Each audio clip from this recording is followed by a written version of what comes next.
오늘 우리에게 주신 하나님 말씀 사사기서 17장 1절에서 6절까지입니다. 구약성경 사사기 17장 1절에서 6절까지 하나님 말씀을 제가 봉독해 드립니다. 에브라임 산지에 미가라 이름하는 사람이 있더니 그의 어머니에게 이르되 어머니께서 은 1,100을 잃어버리셨으므로 저주하시고 내 귀에도 말씀하셨더니 보소서 그 은이 내게 있나이다. 내가 그것을 가졌나이다 하니 그의 어머니가 이르되 내 아들이 여호와께 복받기를 원하노라 하니라. 미가가 은 1,100을 그의 어머니에게 도로 주매 그의 어머니가 이르되 내가 내 아들을 위하여 한 신상을 새기며 한 신상을 부어 만들기 위해 내 손에서 이 은을 여호와께 거룩히 드리노라. 그러므로 내가 이제 이 은을 내게 도로 주리라. 미가가 그 은을 그의 어머니에게 도로 주었으므로 어머니가 그 은 200을 가져다가 은장색에게 주어 한 신상을 새기고 한 신상을 부어 만들었더니 그 신상이 미가의 집에 있더라. 그 사람 미가에게 신당이 있으므로 그가 에봇과 드라비임을 만들고 한 아들을 세워 그의 제사장으로 삼았더라. 그때에는 이스라엘의 왕이 없었으므로 사람마다 자기 소견에 옳은 대로 행하였더라. 아멘. 영상을 보겠습니다.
Street.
Lights will guide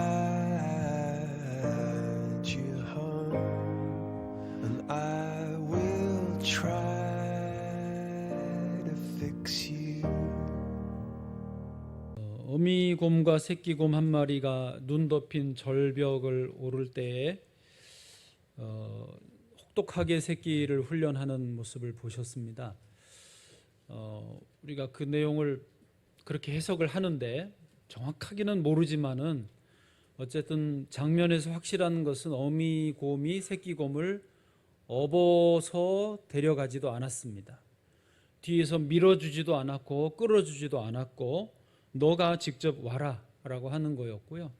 그리고 거의 다 올라왔을 때 아빠를 휘저어서 다시 내려보내는 장면이 정확히 그건지 모르겠지만 어쨌든 이렇게 다시 떠밀려 내려간, 그리고 스스로 절벽을 기어 오르는 데 성공하고 힘차게, 그러나 왠지 그 새끼곰의 뒷모습이 이제는 당당해 보이는 장면을 우리가 함께 보셨습니다. 우리가 살아가야 하는 세상은 광야와 같습니다. 힘든 일은 어디에나 있습니다. 사실 저렇게 좋은 혹독하게 생각을 가지고 자녀를 훈련시키는 엄마가 있었으면 참 좋겠지만은 우리 엄마들은 대부분 또 그런 거 잘 못합니다. 못했습니다. 벌써 자녀가 커버리기도 했을 것입니다. 그러나 삶의 자리에 고난과 문제의 연속이기 때문에 고난과 문제를 잘 이겨내는 법을 우리 스스로 터득을 해야 됩니다. 고난이 없는 곳을 찾아다녀봐야 그런 곳은 없습니다. 문제가 없는 곳을 찾아다녀봐야 그런 곳은 없습니다. 딱 한 곳 있어요. 거기 어디죠? 무덤밖에 없습니다. 오래전에 그 같은 교회에서 부목사로 섬기던 제 동기 목사님이 있었어요. 편하게 대화를 하는데 한 20년도 전 이야기인데 저한테 그러는 거예요. 이 목사, 나는 너무 힘들게 목회하고 싶지 않다. 왜? 하여튼 힘든 게 싫대요. 나는 어려운 곳에도 안 갈 거고 선교지에도 안 갈 거라고, 개척교회도 안 할 거래요. 그래서 자기는 찬송가 232장 부름받아 나선 이 몸, 이 찬송을 안 부른대요. 저는 불렀거든요. 보실래요? 부름받아 나선 이 몸 어디든지 가오리다. 괴로우나 즐거우나 주만 따라가오리니 어느 누가 막으리까? 죽음인들 막으리까? 어느 누가 막으리까? 죽음인들 막으리까? 아굴 골짝 빈들에도 복음 들고 가오리다. 소돔 같은 거리에도 사랑 안고 찾아가서 종의 몸에 지닌 것도 아낌없이 드리리다. 3절 존귀 영광 모든 곳에 주님 홀로 받으소서. 멸시천대 십자가는 제가 지고 가오리다. 이름 없이 빛도 없이 감사하며 섬기리다. 이름 없이 빛도 없이 감사하며 섬기리다. 그런데 옆에서 입 꼭 닫고 있어요. 절대 안 부르더라고요, 진짜로. 그래서 그 목사님이 어떤 목회를 했을까요? 정말 자기의 소원대로 무난하고 편안한 아주 풍요로운 목회를 했을까요? 아니죠. 세상에 그런 목회는 없거든요. 어느 큰 교회에서 분립되어 나온 작은 교회를 맡았는데 그나마도 그 교인들이 같이 있다가 또 찢어져 나가가지고 자기 마음이 갈갈이 찢겨지는 고통을 몇 년을 겪었어요. 몇 년 동안 고난을 겪고 나니까 요즘에 이제 좀 편안해요. 인생의 법칙이 똑같거든요. 고난을 통과해야 편안함이 오거든요. 그러면 그 찬송가를 열심히 불렀던 저는 어떻게 했죠? 그분과 저의 차이라면 그분은 피하다가 억지로 끌려가서 고난을 당한 거고, 저는 자발적으로 선교지 가고 개척교회처럼 하고, 고난은 똑같이 해요. 저도 지금은 은혜 중에 편안하지 않습니까? 그러면 목사님, 목회가 그래서 힘든 거 아닙니까? 하시는 분 계실지 모르지만 목회 영역만 힘든 게 아닙니다. 직장 다니시는 분들 지금 편안하신가요?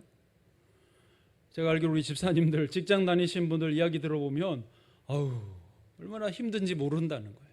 사업하는 분들은 그럼 편안해요? 아니요, 사업도 힘들어요. 공부하는 학생들을 보고 부모들이 말합니다. 야, 니네 시절이 좋아. 내 아이들이 뭐라고 그러죠? 공부해서 벗어나고 싶대요.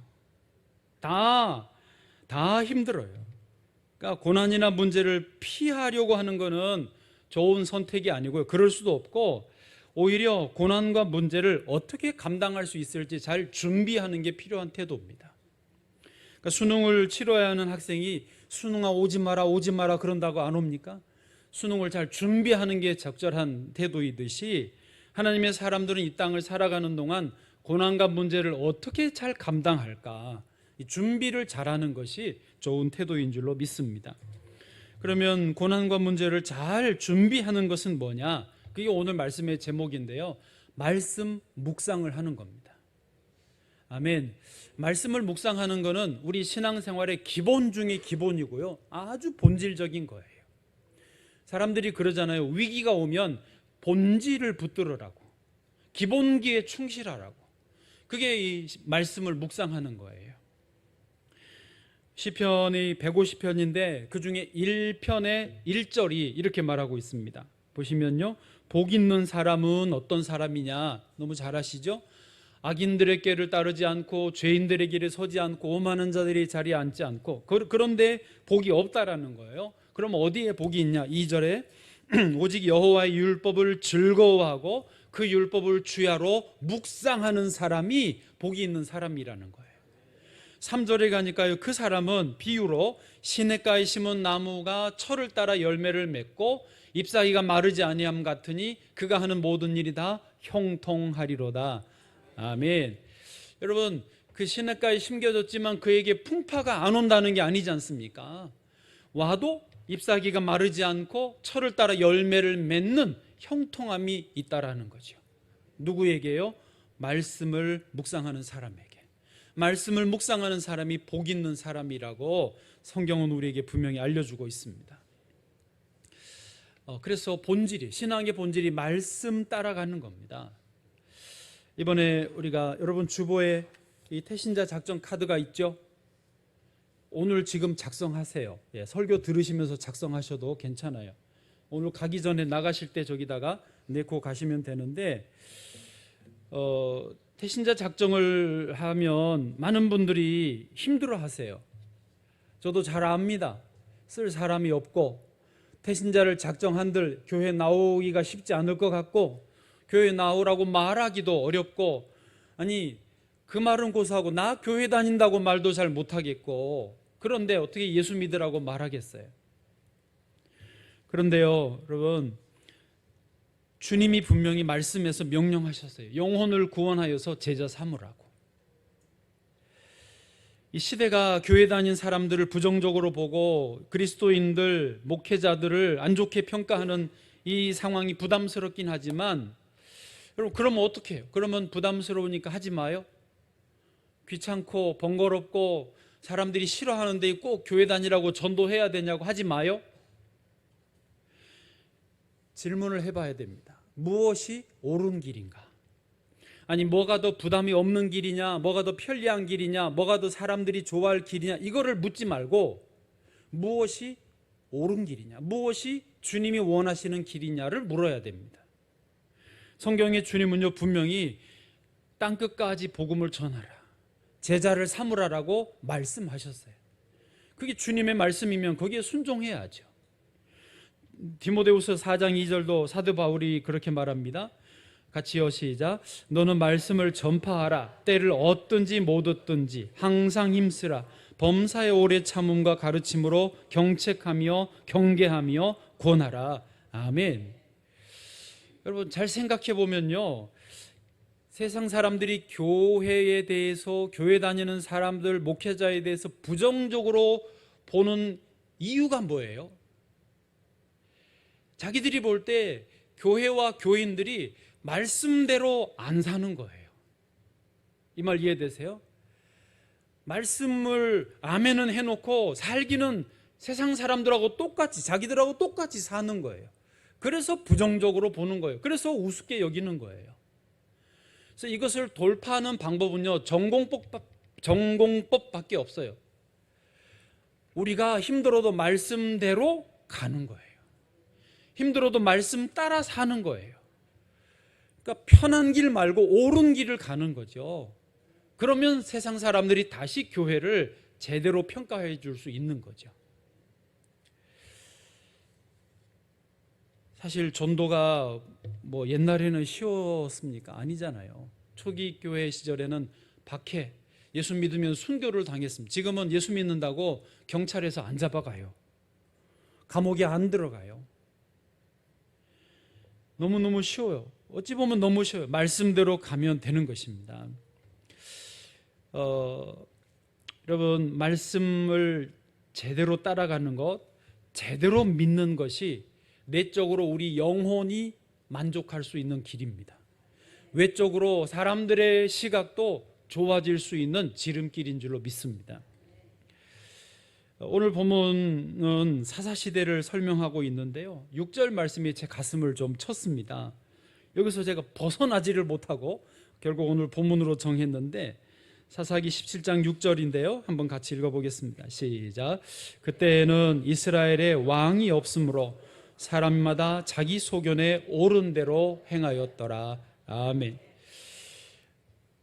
여기 이스라엘의 왕은 꼭 정치적인 왕만을 의미하는 게 아니라 당시 이스라엘 사람들에게 진짜 왕은 여호와 하나님이었거든요. 그래서 하나님을 모시는 그 신앙이 제대로 서지 않고 흔들려 버리니까 사람들이 각자, 화면 말씀 보여줘 보세요. 자기 소견에, 자기 생각에, 자기 이성과 감정과 느낌에 옳은 대로, 자기 판단대로 그냥 각자 자기 소견에 옳은 대로 행했어요. 제가 이 부분을 다시 읽으면서 지금 시대와 너무 똑같은 거예요. 제가 어떻게 이 부분을 벗어나지 못하고 오늘 말씀으로 나눕니다. 자, 오늘 본문을 조금 더 그러면 잠깐만 좀 설명을 드려볼게요. 오늘은 첫째, 둘째, 셋째가 없습니다. 요지는 한 가지밖에 없으니까 그냥 편안하게 들으시면 되겠어요. 그래 놓고 막 부담을 오늘 좀 줄 수 있습니다. 오늘 본문은 내용이 이렇습니다. 이제 모세와 함께 이스라엘 백성이 출애굽을 했습니다. 애굽에서 나와서 광야로 왔고요, 40년을 지난 다음에 여호수아와 함께 가나안 땅에 들어갔습니다. 정착을 했어요. 그래서 12지파가 각 지파별 땅을 분배받아서 이제 어느 정도 안정된 삶을 살기 시작했습니다. 그런데요, 여러분, 우리 생각에는 사람 신앙 삶이 이제 안정이 되면 하나님을 더 잘 믿을 수 있을 것 같지 않습니까? 그런데 사람은 그 반대예요. 사람들이 안정이 되니까 이제 하나님을 떠나는 거예요. 왕이 없으므로 왕을 이렇게 뒤로 하고 각자 자기 소견에 옳은 대로 살아가기 시작한 거예요. 그래서 혼란이 오고 무질서가 오고 그들에게 여러 가지 악재가 막 터져지는 거예요. 그 중에 하나가 오늘 미가의 집안에 있었던 사건입니다. 에브라임 산지에 미가라 하는 사람이 살았는데 그의 어머니하고 함께 살았던 모양이에요. 근데 어느 날 어머니가 큰 돈을 집안에선지 어디선지 잊어버렸어요. 갑자기 돈이 사라졌어요. 그 돈이 1100이라고, 은 1100이라고 되어 있는데요, 은 1100은 어느 정도 액수냐면 그 삼손 아시죠? 사사 삼손, 머리 길어가지고 힘 장사, 그 삼손의 연인이 드릴라에게 블레셋 사람들이 삼손의 그 힘의 비결이 뭔지를 좀 알아봐 주라, 그 힘의 비결을 알려주면 보상을 해주겠다고 한 게 은 1100이에요. 그러니까 삼손의 몸값이야. 그 거대한 그때는 거대한 힘의 장사 상징인 삼손을 팔아 넘기고 받은 돈값이 은 1,100이에요. 그러니까 상당히 큰 돈이죠. 그러니까 그 돈을 미가의 어머니가 잊어버렸는데 그 어머니가 누가 가져갔는지 모르지만은 그 가져간 놈은 저주를 받아라. 우리 식으로 말하면 어디 가다가 앞으로 넘어져서 코가 깨지고 사고가 나고 자손 3대가 망하고 이런 식으로 막 저주를 퍼부었던 모양이에요. 화가 많이 났던 거죠. 그런데 하필 그 돈을 누가 가져갔냐면 아들 미가가 가져간 거예요. 그리고 아들이 그 엄마의 저주하는 소리를 다 들었어요. 얼마나 찜찜해요. 그래서 어머니한테 그 은 1,100을 가지고 옵니다.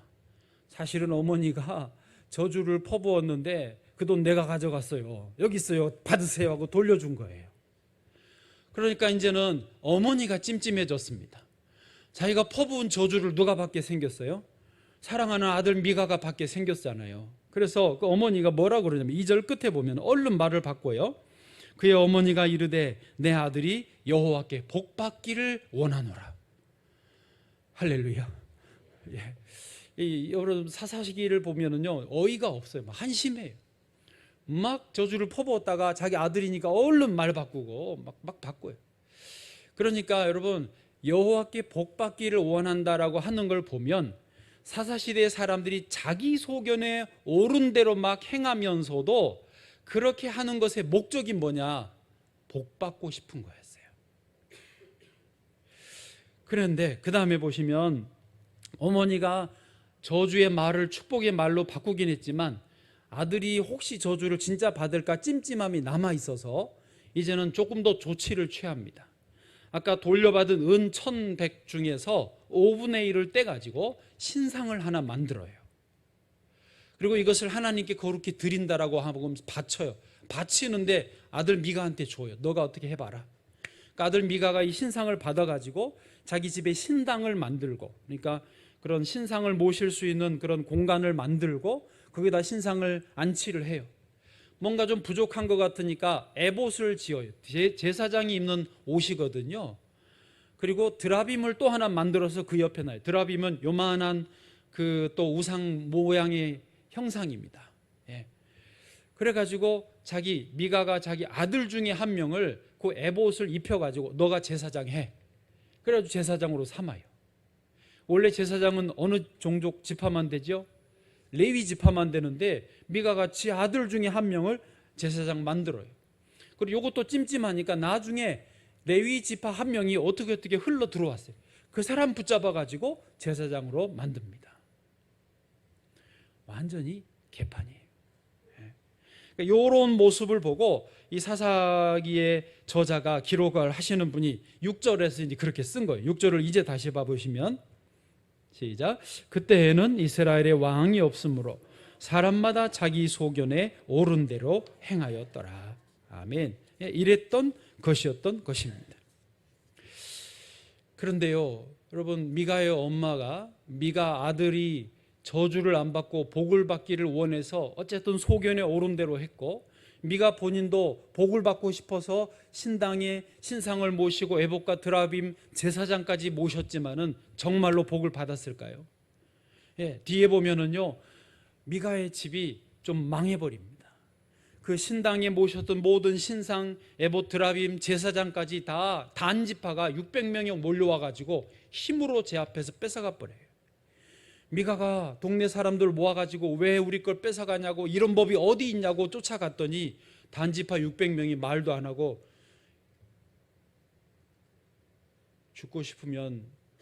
살고 싶으면 입을 닫아라. 그러니까는 쫓아갔다가 말도 못하고 그대로 돌아와서 속병이 나버립니다. 나버렸을 거예요. 여러분, 자, 저는 이 사사기를 볼 때마다 타산지석으로 삼기를 원하는 것입니다. 이제 한번 우리 스스로를 돌아보실까요? 나는 어떤가? 우리는 어떤가? 우리 가정은, 내 자녀들은 어떤가? 한번 돌아보시자고요. 우리가 사사시대처럼 내 소견에 옳은 대로 행하고 있는 건가, 아니면 말씀대로 행하고 있는 건가를 돌아보자는 거죠.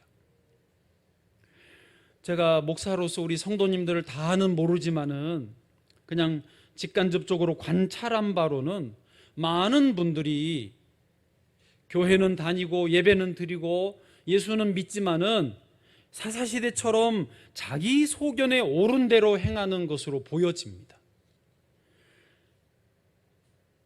물론 현실적으로 어려움이 있죠. 몸이 아프기도 하고 바쁘기도 하고 힘들어서 그럴 수도 있지만은 어쨌든 제가 볼 때는 자기 소견에 옳은 대로 신앙생활하는 분들이 너무 많아요. 교회에서 직분을 받았으면 서약을 하고 하나님 앞에 교회를 위하여, 성도를 위하여, 복음을 위하여 충성하겠다고 맹세했는데 주일 예배도 안 드려, 새벽 예배도 안 드려, 전도도 안 해, 봉사도 안 해, 헌금도 안 해. 어디 가서 뭐 하는지를 몰라요. 주일 성수가 우리에게 아주 기본입니다. 일주일에 하루는 하나님 앞에 거룩히 구별해 드리라고 했는데 주일 성수도 잘 못해요.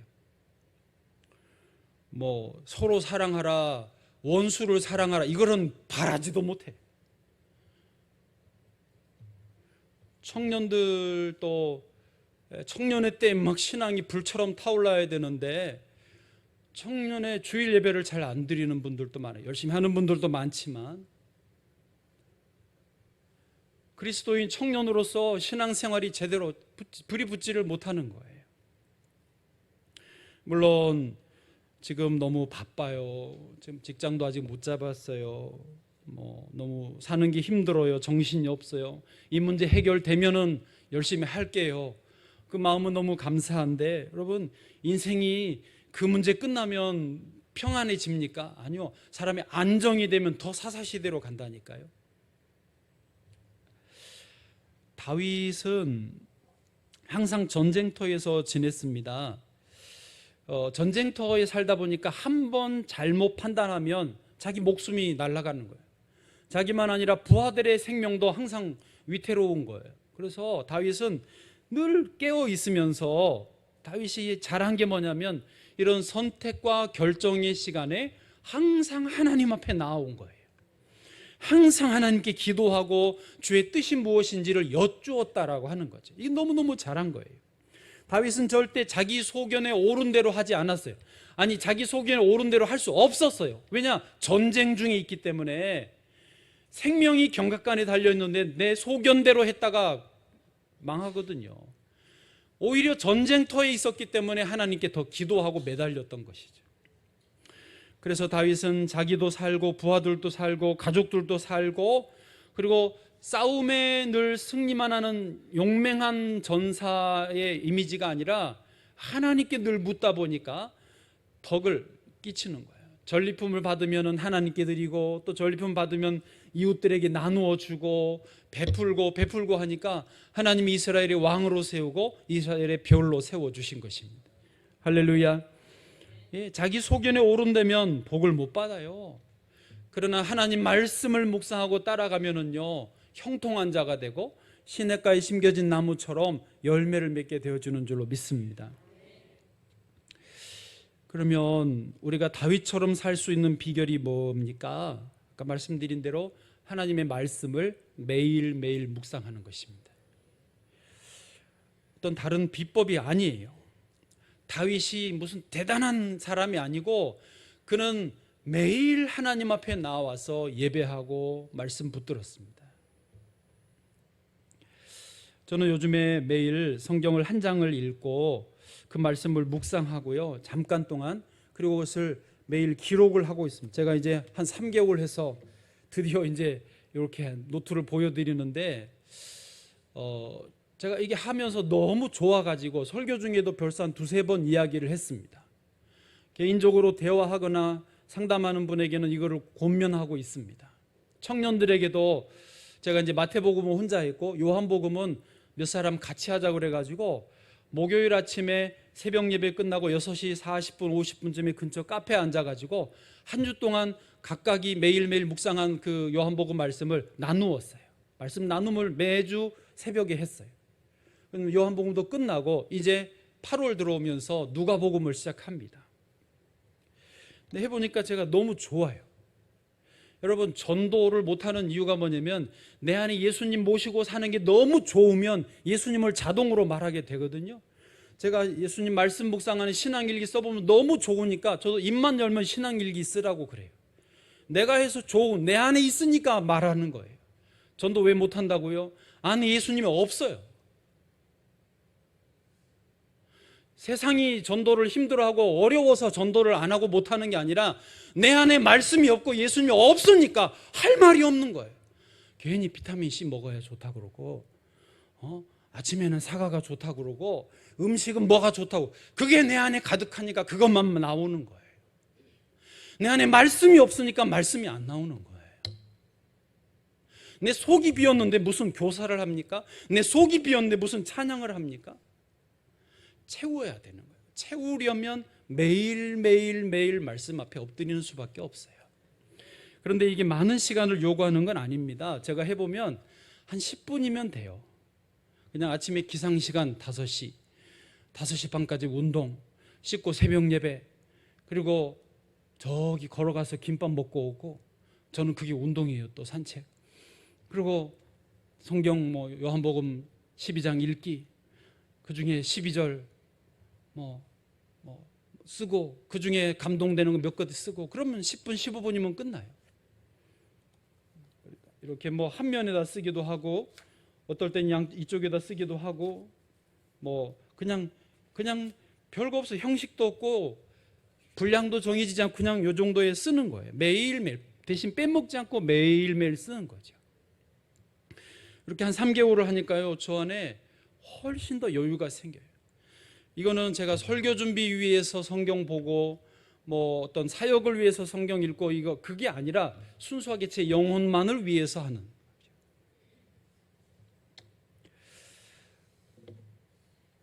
다행히 청년들하고 한 달 그렇게 하고는 이제 요한복음 끝났으니까 그만할까요? 누가복음 이제 나 할 건데 계속 할까요? 그랬더니 다행히 더 하자고 그래가지고 이번 주도 또 이제 하게 됐습니다. 계속 할 거예요.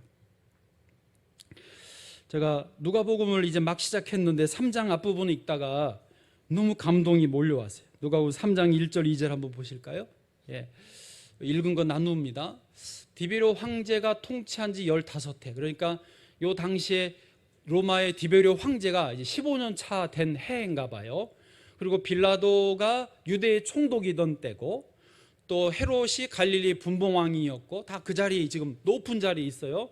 빌립이 이두레와 드라고니 지방의 분봉왕이고, 루사니아가 아빌레네의 분봉왕이에요. 다 지금 좋은 자리들에 누가 있는지 다 설명하죠. 그 다음 2절에 대제사장으로는 안나스와 가야바, 서로 장인과 사이 관계인데, 그 대제사장으로 이렇게 있을 그때에 하나님의 말씀이 빈들에서 사가랴의 아들 요한에게 임한지라. 제가 숨이 멎는 줄 알았어요. 무슨 말이냐면 하나님의 말씀, 진리와 생명의 말씀은 저 높은 곳에 있는 사람들에게, 세상적으로 성공하고 부유하고 영광을 받는 그런 자리에 있는 사람들에게 그런 곳에 임하지 않고 빈들에서 광야에서 외로이 사모하며 앉아있는 그 세례 요한에게 하나님의 진리의 말씀이 임하였던 것이죠. 제가 숨이 멎었던 또 다른 이유 중에 하나는 제 속에서 저도 모르게 저 깊은 곳에서 나도 그 앞부분을 읽으면서 그랬거든요. 황제 좋겠네. 분봉왕이면 얼마나 폼날까. 대제사장 당대 장인과 사위가 둘이 해먹었네. 아이고 좋겠네. 그런 마음이 있었는데 거기는 하나님의 말씀이 임하지 않았어요. 빈들에서 조용히 외로이 사모하며 있는 그 요한에게 하나님의 말씀이 임하더라는 거예요. 누가 더 좋아요? 진짜 영원히 축복은 하나님의 말씀이 임하는 요한에게 있습니다. 아멘. 여러분, 말씀이 내 심령에 들려지기를 원하신다면 잠시 한적한 자리에 머물러야 됩니다. 새벽 고요한 시간에 홀로 주 앞에 앉아 있어야 됩니다. 지금 휴가철에 물놀이도 좋고 재밌는 곳, 쉬는 곳, 카페, 해외여행도 다 좋아요. 다녀오세요. 그러나 주님과 함께 잠잠히 하루의 일정한 시간은 앉아 있으셔야 돼요. 요즘에 어르신들은 조금 덜 할 수 있겠지만은, 여기서 어르신이 몇 살을 말하는지는 저도 모르겠어요. 요즘에 여러분 어떠세요? 한번 생각해 보세요. 혼자 나만의 조용한 시간을 갖게 됐어요. 지금 혼자 나만의 조용한 시간을 딱 갖게 됐다. 30분 시간이 난다, 10분 시간이 난다. 그때 뭐 하세요?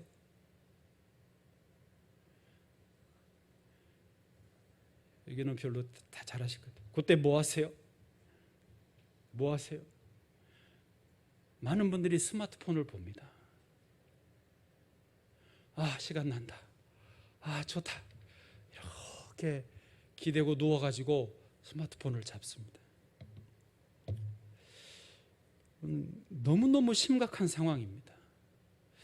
의사들이 건강에 대해서 강의를 하는데도 뭐라고 그러냐면, 요즘에 이거를 너무 많이 해가지고 건강에도 너무 안 좋대요. 스마트폰이 건강을 해치는 주범 중에 하나라고 또 말합니다. 여러분, 학령기 아이들이나 특별히 어린 아이들, 이제 2살, 3살, 심지어 1살 정도밖에 안 되는 아이들에게 스마트폰을 쥐어주시는 부모님들은 정말 회개하셔야 돼요. 제발 아이들에게 스마트폰 주지 마세요. 제가 1부 때는 그렇게 말했어요. 어린 아이들에게 스마트폰을 주는 부모는 나쁜 부모라고 3번이나 너무 했어요. 이제 2부 때는 한 번만 할게요. 주시면 안 돼요.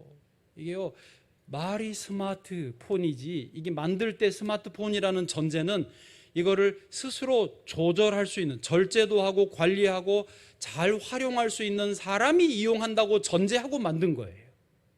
그러면 스마트폰이 될 수 있어요. 맞아요. 근데 어린아이들, 청소년들은요, 이게 절제 못해요.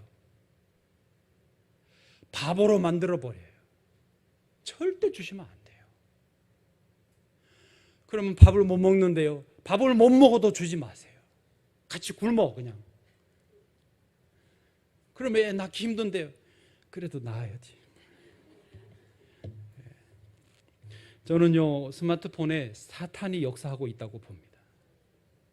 왜 사탄이냐? 얘는 같이 중립이죠. 그렇지만 얘 때문에 나와 하나님과의 관계가 멀어진다면, 거리가 멀어진다면 그건 사탄이에요.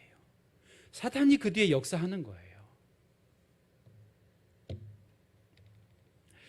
그 미국의 미래교회 학자인 레너드 스위트 박사가 교회를 4종류로 분류했습니다. 한번 좀 보시면은, M을 중심으로 해가지고 사명 중심 교회, 미션 처치, 목회적 교회, 미니스트리 처치, 현상 유지적 교회, 메인트넌스 처치, 박물관 교회, 뮤지엄 처치입니다.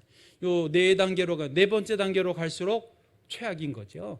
예. 제일 좋은 게, 제일 건강하고 정상인 교회의 형태가 사명 중심 교회입니다. 그 사명 중심 교회는요, 온 성도들이 복음을 전하고 영혼을 살리고 제자 삼고 하나님 나라를 확장하는 일에 함께 다 시간과 에너지를 같이 쏟는 거예요. 그러면 사명 중심 교회가 되죠. 그런데 그런 교회가 가다가 사명은 잃어버리고 교회를 그냥 어떤 일 중심으로, 행정 조직 중심으로, 목회 중심으로 가버리면 목회적 교회가 되고요. 그나마도 잘 안 되고 겨우 현상 유지나 해야 되겠다, 그러면 현상 유지 교회고요. 그것도 안 되면 이제 박물관 교회로 전락하는 거죠. 유럽의 교회가 박물관 교회입니다. 근데 이건 신앙도 똑같아요. 우리 개인의 신앙도 똑같습니다. 내가 주님의 사명으로 말씀 따라가겠다고 막 달려가는 분들은요, 사명 중심의 신앙을 갖습니다. 그런데 이제 힘들어, 사명 따라 못 가겠어, 내 나름대로 스스로 목회해요. 요 정도 참여하고, 요 정도는 태신자는 그냥 써내라 그러니까 일단 써내긴 하고 관리하는 거죠. 그도 안 되면 이제 겨우겨우 따라가요. 현상 유지하고. 그도 안 되면 이제 화석이 되시는 거, 박물관 돼가지고 내가 옛날에는 그랬어 하면서.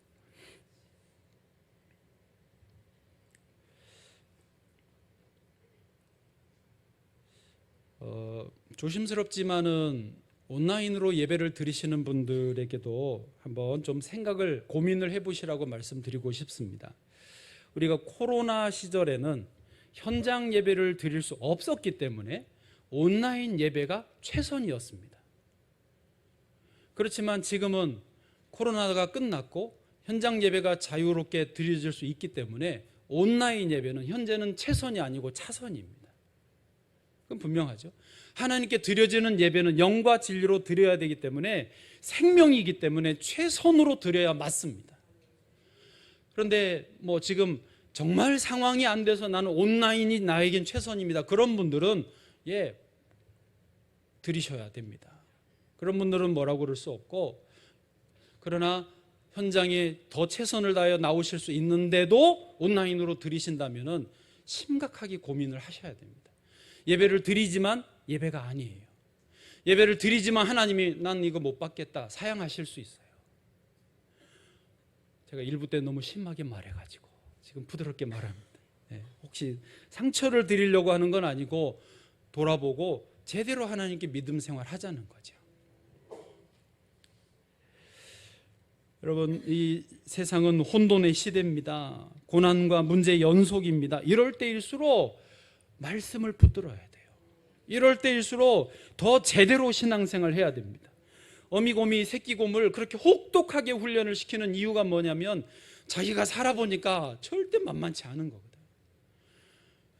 잘 보면 자기 어미가 올라왔던 길로 그 발자국 딛고 올라왔거든요. 처음에는 확 저어버리잖아요. 다시 너 길로 걸어와라고. 연단이 필요합니다. 정금같이 나와야 됩니다. 그래야 진짜 신앙이고 그래야 진짜 세상을 이길 수 있기 때문입니다.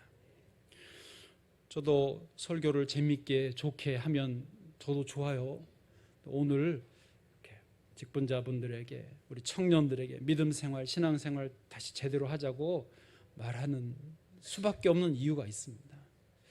특별히 부탁하기는, 한번 권면하기는, 오늘 태신자 꼭 적어서 주시고 그 신앙 일기를 한번 써보십시오. 8월달 한 달 누가복음으로 시작해 보십시오. 절대 빼먹지는 말고 한 자만 써도 돼요. 7월 30일 주일 끝. 그러셔도 괜찮아요. 그러나 가능하면 한 장 읽고 그 읽었던 말씀 중에 다가오는 거 한 구절 써보고, 그리고 또 뭐 묵상 내용 있으면 또 써보고 하시면 참 좋겠어요. 지금 새가족팀 토요일 낮에 그 양육하시는 그 팀은요, 요한복음을 읽고 있어요. 하루에 한 장씩 읽고 읽었던 말씀 중에 카톡으로 올려달라고 그러는데 지금 다들 새가족들이 너무너무 잘하고 있어요. 나중된 자 먼저 되는 역사가 있습니다. 여러분, 우리 새가족분들은 요한복음 하시고 다른 분들은 다 누가복음으로 8월 한 달을 채워보십시오. 주일은 쉬시고, 주일은 주일 말씀에 충실하시고, 내일부터 내일 7월 30일 내일부터 하셔도 괜찮습니다. 누가복음으로 매일매일 해보시면 좋겠습니다. 주님이 함께 하실 줄로 믿습니다.